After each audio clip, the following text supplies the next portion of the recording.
redes sociais, o executivo resolveu fazer na canetada. Tá aqui. Sobre o pretexto, de novo, notícia do site do Paulo Figueiredo Show, essa é uma republicação da Gazeta do Povo. Sob o pretexto de defender o consumidor, o governo Lula coloca em risco os dados de milhões de brasileiros que acessam as redes sociais. Essa é a opinião de juristas ao analisarem uma nota técnica. O Congresso não fez, e o governo Lula, nas mãos do comunistaço, o Valdir Damoso,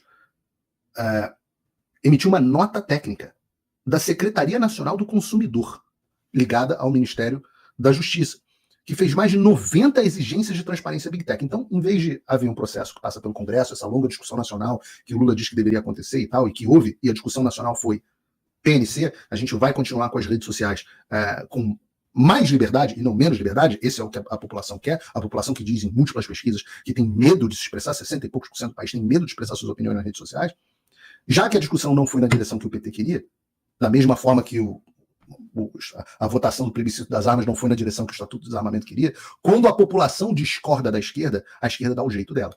E ela fez através dessa bizarra nota técnica da Secretaria Nacional de Defesa do Consumidor. Aí está aqui, os especialistas ouvidos pela Gazeta do Povo apontam vários problemas no documento: falta de competência, ausência, porque é evidente, ausência de análise de impacto, falta de clareza sobre a segurança dos dados dos usuários, formato jurídico inadequado e imposições esdrúxulas e ilegais às Big Tech. E ele não é o primeiro. A discussão do Elon Musk com o Alexandre de Moraes é justamente que as decisões e as imposições seguem todos esses problemas. Falta de clareza, falta de segurança de dados, formato jurídico inadequado, ausência de análise de impacto, falta de competência. E se o Alexandre pode, por que o Valdir Damoso, o secretário nacional do consumidor, que é um comunistaço, entre no pesquisa no perfil desse cara da Wikipedia, que vocês vão ver o grau de comunistaço que esse cara é. Eles chamam de, os especialistas da Gazeta do Povo, aberração legislativa. Ele fala assim, imagina, olha que loucura, imagina possibilitar que a empresa de telecomunicações crie uma API para que qualquer um pudesse ir lá e olhar o perfil do meu celular, quem me liga, quanto tempo fica, qual é a geolocalização desse celular. Diz Hélio Moraes, advogado, professor de Direito Digital. Olha que loucura, o governo exige que as Big Techs tenham acesso à informação sobre os anúncios e perfis de usuários. O documento exige que a Big Tech crie duas APIs, que é a Application Programming Interface, interface de programação de aplicação, para disponibilizar informações relacionadas a anúncios publicitários e ao comportamento dos usuários nas redes sociais. Imagina. As APIs possibilitam a comunicação entre sistemas e, nesse caso, devem permitir que terceiros acessem parte dos dados da Big Tech. A primeira API cria 58 exigências das plataformas, algumas delas semelhantes, olha que gracinha, algumas delas semelhantes às que estavam presentes no PL das fake news, como as informações de segmentação de audiência, bababá. Essas exigências podem obrigar as Big Techs e as empresas que anunciam nelas, deixa a reportagem pra gente aqui, Bruno, o título que eu estou lendo na reportagem, e as empresas que anunciam nelas a rever parte das suas estratégias de venda. Quanto ao uso de inteligência artificial em anúncios, o Ministério da Justiça exige que as Big Tech sinalizem conteúdo produzido dessa forma. Já a segunda API é ainda mais obscura. Segundo juristas, pois o governo não deixa claro qual é o seu objetivo. Claro que deixa claro qual é o seu objetivo. Vamos ouvir. Essa interface permitirá que pesquisadores acessem o perfil de navegação de todos os usuários de uma rede social. Informações como a localização geográfica dos autores, histórico de navegação e possibilidade de recuperação de dados temporários, como stories ou mensagens instantâneas, devem ser disponibilizadas às empresas. O governo não explica quem terá acesso aos dados e como vai protegê-los. Assim, aí leiam a reportagem inteira, está no site do Paulo Figueiredo Show, mas é da Gazeta do Povo, e é absolutamente incrível. A reportagem é longa, absolutamente incrível. Outra questão intrigante é que o governo apresentou todas essas exigências por meio de uma nota técnica.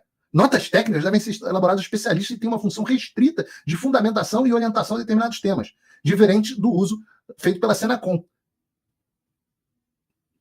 E é absolutamente... Agora, o futuro da nota técnica é incerto, mas deve ser decidido no judiciário. Claro que é o mesmo judiciário que decidiu que o CFM não podia falar sobre aborto, mas vai decidir agora que há competência para a Secretaria de Defesa do Consumidor, sei lá que porcaria é essa, para simplesmente regular as redes sociais com base na canetada, né? E isso é muito interessante. O poder dessas infralegislações de funcionarem e modificarem a vida das pessoas. A gente viu muito isso na pandemia, né? Onde estatuto de condomínio começou a ferir a Constituição e estava tudo certo. As notas técnicas da Anvisa fechavam praias. né, sem nenhum congresso, sem nenhum tipo de representação popular, sem nenhum tipo de discussão na sociedade, que o Lula diz agora há pouco que era fundamental.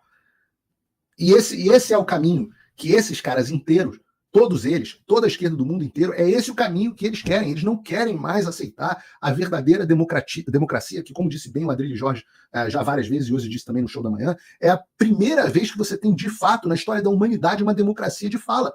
Né? Nos tempos antigos, se você for lá para o Império Romano, se alguém quisesse criticar o imperador, tinha que fazer uma pichação no muro anônima, que ninguém visse. Né? Eram muito comuns os desenhos, os cartoons, as coisas zoando, mas a gente não tinha. Durante os períodos revolucionários, você tinha lá as prensas, os panfletos anônimos, etc, etc. Mas esse momento onde todos têm voz e todos têm a possibilidade de serem ouvidos, isso é a primeira vez na história da humanidade. E a gente percebeu que enquanto isso acontecer, a esquerda vai desaparecer do planeta. E eles não vão deixar isso acontecer.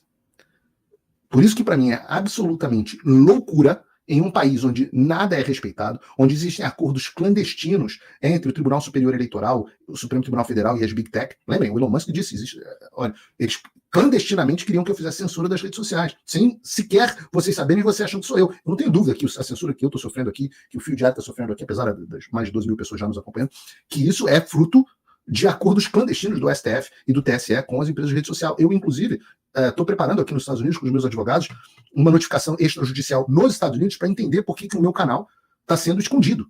Né? Aliás, eu peço a você observar se está assistindo o programa, mas os vídeos do meu canal, que tinham 100 mil visualizações, passaram a ter 14, 15. O canal chegou a crescer 3, 4 mil pessoas por dia de número de inscritos, e agora não cresce mais. Enquanto você vai ver o número de recomendações, os meus vídeos são recomendados para 3% das pessoas no YouTube, que não são inscritos no canal. Então eu falo, sim, vê se você está inscrito e ativa as notificações, caso contrário, eu não vou aparecer para você, mesmo que você adore o Paulo Figueiredo Show. Eu também não coloco tanto conteúdo assim, então é bom que você ative as notificações. Mas o mais preocupante dessa história inteira, né, é claro, essa notificação pode não surgir absolutamente nenhum efeito, mas é importante que a gente vá fazendo os registros e depois, para a gente responsabilizar eles tanto aqui nos Estados Unidos quanto no Brasil. Mas há uma preocupação enorme com os seus dados. Porque você pode estar achando que está com perfil Lero 263248 e achar que você está anônimo, mas você está absolutamente exposto. As redes sociais têm e elas fornecem às autoridades de bom grado, porque eles partilham da mesma ideologia.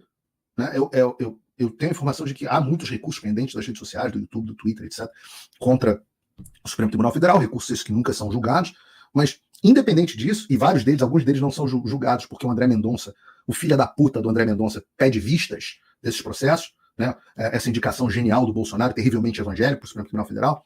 Mas as redes sociais, apesar desses recursos, elas adotam muitas vezes essa censura dos conservadores de bom grado, de muito bom grado. Então, vejam vocês, eu não entendo como qualquer um de vocês pode estar usando a internet no Brasil sem um VPN. Eu não consigo entender. E tudo isso que nós falamos agora sobre a regulação, isso perde o efeito e o objeto com o VPN. O VPN permite que você acesse as suas informações com privacidade, sem que o Vadir Damus possa determinar que as redes sociais abram para os pesquisadores. Você efetivamente passa a ser protegido. Você volta à sua privacidade. Ele impede que o Alexandre retire sites do ar, ele impede que o Alexandre retire perfis do ar, você volta a ser dono da sua internet. E você que não tem um VPN hoje em dia, e é por isso que eu estou todos os dias falando em todos os programas para você baixar um VPN. Tem um link aqui na descrição para você baixar o Proton VPN, que é o melhor dos VPNs. É absolutamente o melhor dos VPNs. Custa no plano anual, tá aqui $4,49 no plano de 2 anos e R$4,99 no plano anual. E ainda tem, se você for ali no cantinho inferior, no link aqui da descrição, tem uma versão gratuita. Você tá ferrado, tá quebrado, tá ruim de grana, não tá conseguindo pagar as contas, pô, usa pelo menos a versão gratuita, mas não deixe os seus dados expostos. Sabe-se lá em que lista você vai parar. Vocês sabem que todos os meus apoiadores, eu mantenho o registro em servidor próprio nos Estados Unidos. Absolutamente protegido das arbitrariedades do Alexandre. Então você tem que buscar da melhor forma possível a sua privacidade. Eu recomendo o Proton VPN, já falei. O meu objetivo é que quando... E o Alexandre já disse isso. Não adianta eu ficar bloqueando. Tem um processo escrito nas decisões que a gente viu que o Congresso divulgou. Ele fala, não adianta bloquear apenas no Brasil, porque as pessoas podem acessar por VPN. Ele sabe do VPN, ele morre de medo do VPN. Só que a jurisdição dele termina no Xandaquistão. Então não há nada que ele possa fazer a esse respeito. O que você pode fazer, a sua obrigação é baixar um VPN. O melhor de todos é o Proton e o link está na descrição. Mas o ditador cabeludo da Venezuela continua morrendo de inveja do ditador careca do Brasil. Eu deveria ter resgatado no programa de hoje o vídeo onde o Alexandre de Moraes, antes das eleições, antes do 8 de janeiro, falava assim, ria, brincava e falava assim, nos Estados Unidos eles prenderam mais de 1.000 pessoas. Nós prendemos pouco ainda, temos que prender mais. Eu estou parafraseando ele aqui. E, no final das contas, ele prendeu mais de 2.000. Mas o ditador da Venezuela ficou com inveja. Falou, por menos de 1.000 parece que você não participa do clube. E, nesse momento, nós temos um número que o chavismo já prendeu 1,1 mil manifestantes e você tem 23 mortos. Aqui, desde o início dos protestos na Venezuela contra o ditador Nicolás Maduro, 1.102, ainda menos do que o Brasil, manifestantes foram detidos pela polícia política do chavismo, que não foi a nossa Polícia Federal. Além disso, 23 pessoas morreram em virtude dos atos. Aqui no Brasil, não chegamos a esse nível, tivemos o Plesão e tal, mas tivemos bem mais do que 23 vidas arruinadas. Os dados são do Foro Penal, uma ONG defensora dos direitos humanos, que no Brasil nunca vi falar nada a respeito. Várias entidades do terceiro setor acompanham a onda de repressão na Venezuela. No Brasil, ninguém acompanha. 1.100 mortos é menos do que a gente tem no Brasil. E agora, o receituário nazi-comunista. Maduro quer criar campos de concentração para opositores. Nicolás Maduro, declarado reeleito pelo Conselho Nacional Eleitoral da Venezuela, sem apresentar as atas de votação, deu um novo passo para tornar sua ditadura ainda mais escancarada com a construção de centros prisionais de segurança máxima para manifestantes detidos nos processos eleitorais. Decidir criar prisões de segurança máxima para todas as gangues de nova geração, milícias digitais, né? Como se refere aos venezuelanos críticos do regime, que estão envolvidos em guarimba, termo pejorativo usado pelo chavismo para chamar a oposição, e ataques criminosos. E não há perdão, ou seja, sem anistia, no quadro da Constituição e das leis para isso. Vamos fazer uma aposta para ver se essas prisões conseguem a reeducação e convertê-las em espaços produtivos. Lembram das falas dos ministros do STF para reprogramar a mente das pessoas?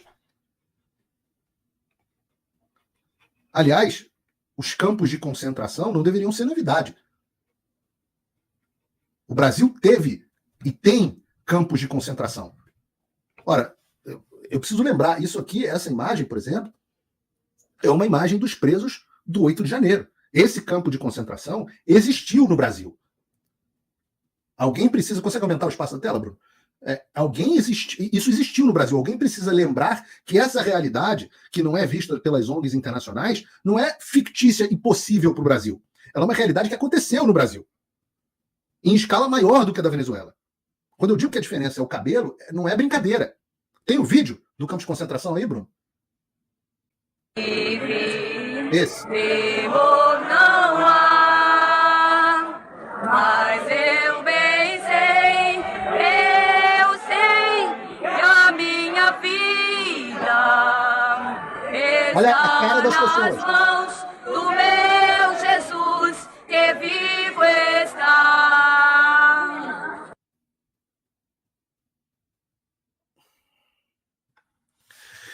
Isso tudo não é na Venezuela. Isso tudo é no Brasil. Eu preciso lembrar isso a vocês. Enquanto o Reinaldo Azevedo diz que o Maduro é bolsonarista, eu expliquei no programa anterior o que é gaslighting, o que é enlouquecimento, eu preciso lembrar a você que você que está me assistindo, parte dessas 13 mil pessoas que estão nos assistindo, você não é maluco. Você não enlouqueceu. Maduro não é bolsonarista. Maduro é o Alexandre de Moraes de peruca. Ou com implante. Ou Lula. A esquerda é isso. Você não vê nenhum candidato de direita no mundo dizendo que precisa regular o discurso da esquerda. Nenhum. Você nunca viu o Trump dizendo isso. Você não vai ver a Le Pen. Você não vai ver os conservadores no Reino Unido. Você não vai ver Bolsonaro. Você certamente não vai ver o Milei. Isso não é coisa de bolsonarismo, Globo News. Isso é o que vocês defendem. Todos os dias, no ar. O que vocês defendem é esse ditador, que pega pessoas com câncer e não tem misericórdia nem das pessoas com câncer. Essas notícias do Alexandre são as da última semana. Para quem não viu isso aqui, isso é uma coisa absolutamente de vomitar. Alexandre de Moraes nega a retirada de tornozeleira de ré do 8 de janeiro por tratamento de câncer. Sem anistia, sem perdão, como diz Moraes, como diz Maduro. O ministro do STF adotou uma postura severa ao negar o pedido de suspensão da medida cautelar de monitoramento eletrônico feita pela defesa de Karina Rosa dos Reis, réia envolvida nos atos de 8 de janeiro. A defesa havia solicitado a retirada da tornozeleira para que a ré pudesse submeter a tratamento de câncer. De câncer. E dizem que em estado preocupante. Mesmo com a delicada condição de saúde de Karina, Moraes decidiu, com base na documentação apresentada, que foi considerada insuficiente simplesmente por não especificar a data dos exames ou do início do tratamento. Como se fosse fácil você descobrir a data dos seus atendimentos no Brasil, no SUS. Viva o SUS. O ministro decidiu que o pedido não demonstrava necessidade. Não há motivos para o atendimento do pleito de suspensão da monitoração eletrônica. Um câncerzinho é motivo. Ele ressaltou que cabe a requerente de posse da data do exame, da cirurgia e internação do relatório médico dirigir-se ao STF pleiteando a flexibilização. Essa é só essa semana. Alguma ONG internacional, fez algum comentário?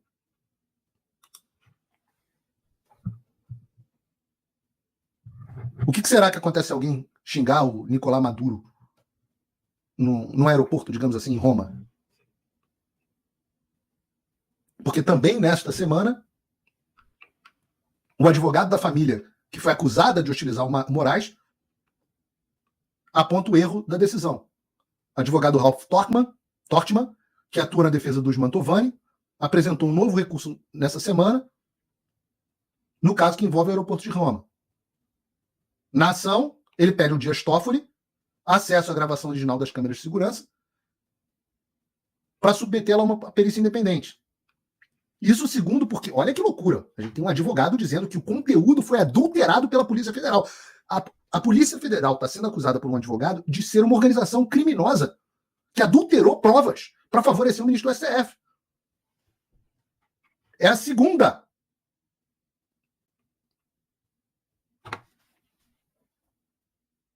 Atualmente, o material pode ser apenas consultado no STF pela defesa com horário marcado e não pode deixar a sede do tribunal. Por quê? Eu vou fazer aqui a pergunta que todos nós deveríamos estar fazendo. E eu falei na época que aconteceu, eu falei assim, olha, se essa história for verdade, vocês devem lembrar, acho que não sei se eu estava na Jovem Pan ainda, não sei onde eu estava, mas eu falei assim, olha, se for verdade o que o Alexandre de Moraes está dizendo, nós vamos enxergar neste domingo, o STF vai ter vazado esse vídeo para o Fantástico. Se esse vídeo não tiver no Fantástico nessa semana ou na próxima, vocês podem ter certeza que o Alexandre de Moraes está mentindo sobre o que aconteceu naquele aeroporto. E mais de ano se passou, e até agora nós não sabemos o que aconteceu no aeroporto de Roma.